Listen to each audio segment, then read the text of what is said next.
Hello and welcome to Bible FPL, a review of Game Week 20, a look ahead to Game Week 21, which is a very quick turnaround. Man, it's been such a swingy week, and I thought I'd pull up this post from Tom Dollymore, top ranked FPL manager of all time. FPL Focal shares some of his videos each week with his team selections. I find it very interesting because he knows what he's doing. And I just thought this was like a really refreshing post after the most swingy game week I've seen in ages. Like some of you have probably had the most frustratingly painful moments this week. Some of you may have had ecstasy level highs. I've had a mixture of both. Um, and I just thought, yeah, it's just really refreshing. Like, this is the top ranked manager in the world. He's had a pretty painful game week. Most notably, he's got Thiago trapped on his bench of 17 points, like horribly brutal. And yeah, he's basically just calmly saying, look, I'm in a nice rank. You know, I'll take where I am in the world. I'm not going to worry about the red arrow, and we'll move on to the next week. And I'll sort of be planning ahead basically and turning my attention to future transfers.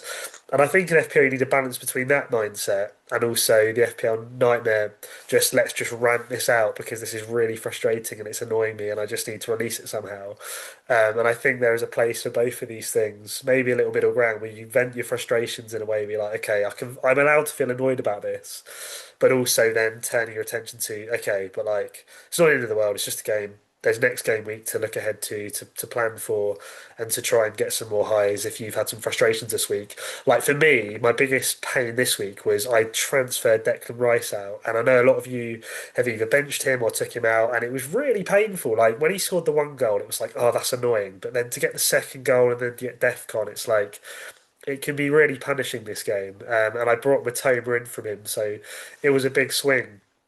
And if I added up all the swings over the recent weeks, where my initial plan weeks ago was basically Verts in, I'd have kept Thiago instead of Ekatike. Like I'd have had Semenyo for some of the weeks he returned. Like I don't even want to know the points difference I could be on right now, and probably have some transfers in the bank. But I need to choose to focus on. But let's be grateful for the returns I got. Like Bruno Guimaraes saved the game week for me again this week on the main team. Kenya's goal was really nice to finally get something. Hall getting a clean sheet was nice. Even little things like a Bowen Defcon, like you take that, Anderson with a 4 points off the bench for TK, like it's good honest work as they say on Twitter. Um, this team's actually 750k in the world. The Bible FPL team is in the top 10k, which I'm not lying about. We will come on to that one in a minute. But yeah, overall, both teams have done okay this week. There's been some highs, there's been some really painful, frustrating lows, but I'm grateful for the returns I've got. And yeah, I've had a chance to sort of like try and process some of the frustrations at the same time. And I've got like part of the looking ahead thing that Tom Doneymore said is I've got some future transfer plans for this team where like the Matoma move made sense this week in terms of freeing up money. I can get to Palmer, I can get to Bruno Fernandes in future game weeks. I can get Gabriel in, who I've actually already got in, which I'll talk to you about in a minute. Like I'm focusing on okay, well there's the plans there. I'm still going to stick to the plan. I'm happy with the plan moving forward, and let's just hope the points work out even better in the coming weeks with the plan that I've gone for, and a plan that I feel at peace about ultimately. Which I've got to remind myself of the decision making's been there, so I've got to validate that. In terms of the wildcard draft I put together, which I know a lot of you have probably clicked on for this video, um, here's what I've done. So Sanchez was out of the game against City, but it sounds like it was only precautionary. So I'm assuming he's absolutely fine for the next game week. And if he's not, Dubravka home to United, I don't actually hate. United have struggled to score lately, and you never know. It could be a haul for him at home if they keep a clean sheet and he gets a bunch of saves. So they're the goalkeepers because I mean Sanchez has such a lovely run. Like if I just quickly get it up, we'll come to the defenders in a minute. Like Chelsea's run from now is really lovely, particularly from here. It's lovely. I mean, I just think this is the week to get on Chelsea defenders if you're on wild card. So Sanchez is in goal for that reason. And then in terms of the defence, so we've got Gabriel, we've got Timber. Arsenal are the best defence in the league this season, and they offer good value in terms of getting into those sort of Arsenal asset positions. So with Gabriel, we got Timber. I think Gabriel is just essential at the moment, isn't he? I think I said on the last video, like he's not essential to bring in this game week, and he obviously scored, but he did concede. Like it's one of those. If you didn't have him, it wasn't the end of the world. It wasn't as painful as like a 17 pointer like Thiago got and Thior of Newcastle got, etc. If you took them out. But anyway, he's still just a deadly asset, isn't he? So those two at the back, Tarkovsky for Everton, they've still got some decent fixtures. He's great for Defcon. He nearly scored today. Really good asset. Mark Gay, I've got in there. It's just been his season, hasn't it? And Palace have some decent fixtures coming up overall. And I don't know, I just feel like he's the sort of player that may get some more attacking returns over this run. Overall, this is a reasonable run, and home to Burnley, home to Wolves there. I mean, there's not really any terrible fixture coming up for them. And Palace, are a team that are quite highly owned defensively, so it's nice to get a bit of coverage there. And then Mukiele, just what an unbelievable value option for Sunderland he's been. Keeps getting DEFCON, he's been getting clean sheets, particularly at home, has a little bit of goal for it. Absolute legend of an asset. I think he's a brilliant enabler to have. We're actually playing a bit of a 5-4-1 in this team. If you were to start, no, sorry, a 4-5-1 for this wildcard draft. So into the midfield, Declan Rice, FPL Nightmares been saying it for ages, best asset in the game. I mean, he's at least up there, isn't he, in terms of his value? He just ticks over every week. It's frustrating to look at him after I transferred him out, but I have to acknowledge that he's just a brilliant asset. Great all round for points. He's in the wildcard draft. Now, Palmer, with that Chelsea fixture run, has to be in there on penalties, their talisman. It's a perfect entry point for him. Now, you'll notice I've got two City boys. I'll explain why. Partly, the next three fixtures for City are lovely. Home to Brighton, we are a team that do concede goals. Foden's got a good record against us, I believe.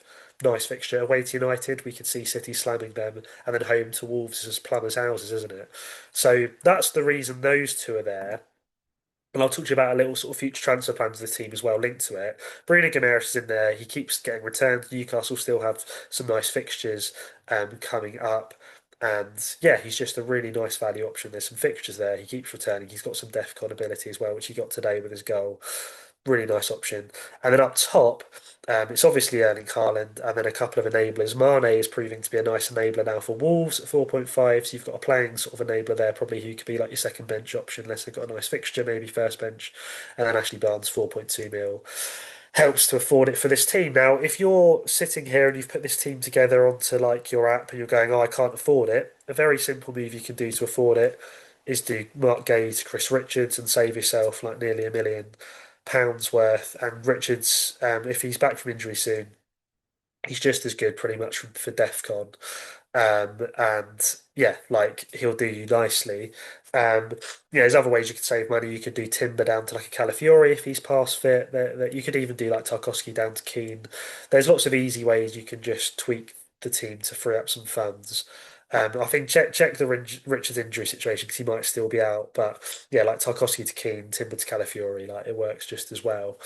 And then with this team, so part of the logic of this team is for future moves, really nicely, basically when Foden and when Bruno Guimaraes' fixtures turn a little worse. So looking here, so you've got like the Foden, you've got this run here, and then for Newcastle, you've got Leeds, you've got Wolves, you've got Villa. But then for Newcastle, you come into Liverpool away. Might not be the worst fixture in the world, but then there's also like Spurs away, City away soon.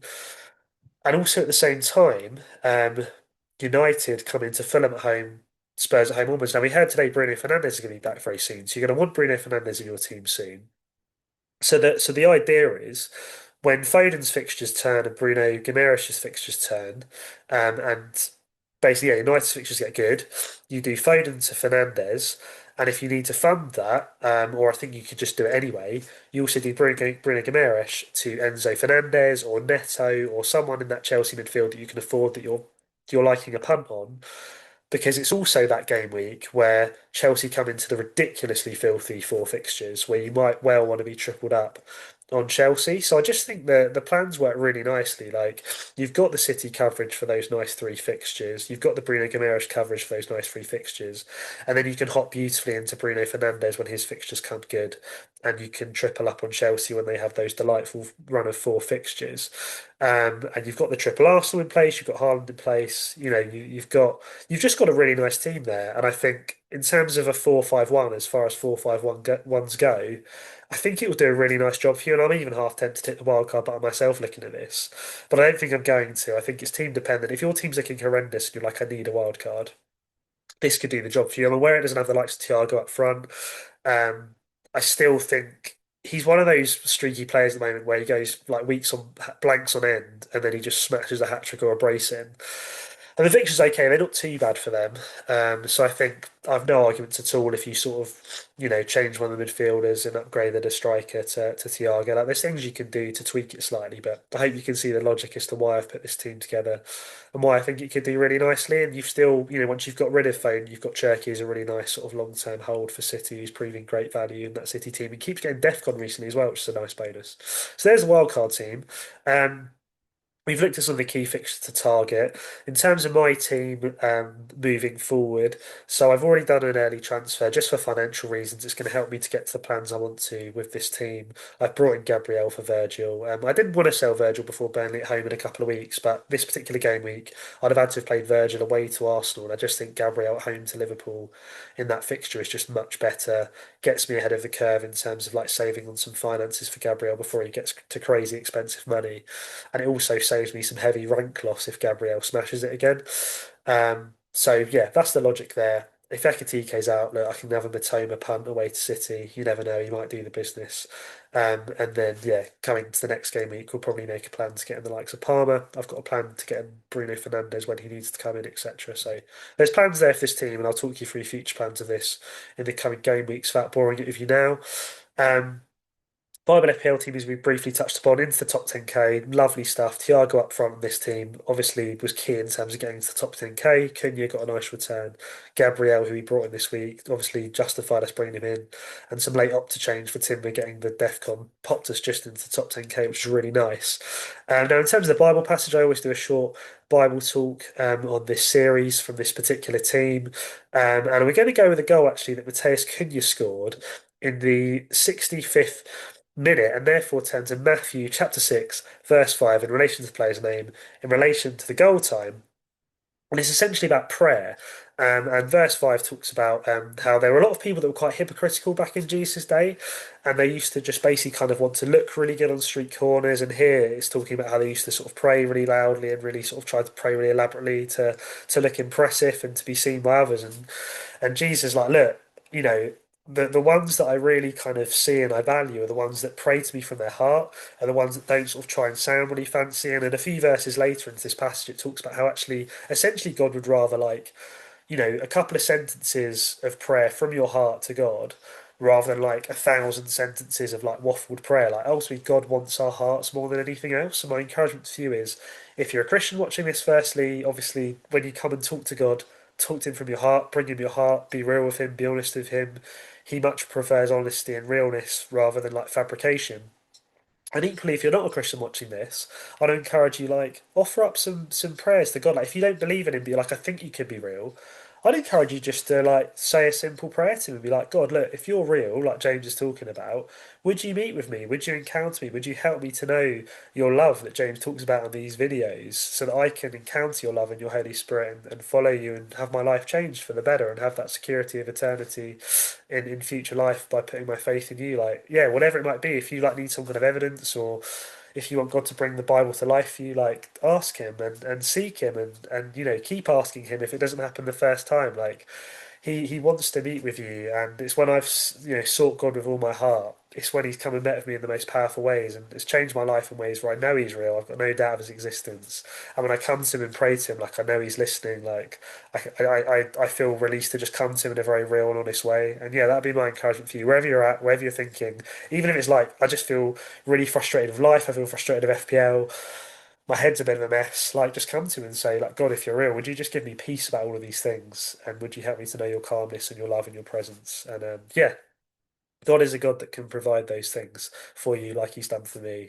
So yeah, that's the encouragement. Please do comment if you have any questions about that. I'd love to help you on your journeys of faith. And then finally, with the Bible FPL team, here's how it looks for game week 21. If John is somehow back from injury, which he got only a few days ago, away to West Ham looks nicer than away to Arsenal for Alisson. Otherwise, we'll get Alisson in for that game.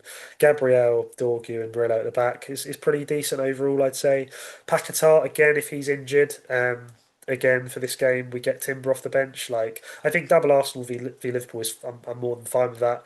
I'm always nervous benching the likes of Timber, but I just feel like surely Liverpool have a decent chance of getting a goal in that game, and therefore having double Arsenal defence. I don't know. It doesn't feel optimal, and I'd rather play Dorgu and Murillo in that. And if Paquetá does play against Forest, he's on pens. Like you could get something for us in that. Saka could be nice against Liverpool, who are really struggling at the moment. Cunha's last game in the team before he gets moved on for his final nice fixture. Foden, like I said, has a decent record against Brighton, so hopefully he does the business for us. Captain Haaland, let's not overthink it. It's just a great captaincy. Again, this week on paper, I know he's blanked 3 times recently, but again, as a Brighton fan, I know we can see goals. He's got a good record against us. Haaland does too. Let's not be silly here. And then Thiago, after his hat trick, hopefully does something against Sunderland, and hopefully Mateta can do something at home to Villa. So I think I'll leave the video there before it's too long. Like, do comment if you have any questions about the wildcard draft, the Bible stuff, anything at all. I'd love to help you. Love to get back to you. Do like and subscribe if you found this helpful, interesting, etc. And really appreciate all the support on the channel, as per always. But yeah, for now, I hope your eyes are green. Remember, a quick turnaround for Game Week 21. The deadline is on Tuesday evening, so get your teams locked in before that. Otherwise, for now, yeah, I'll look forward to catching you on the next one.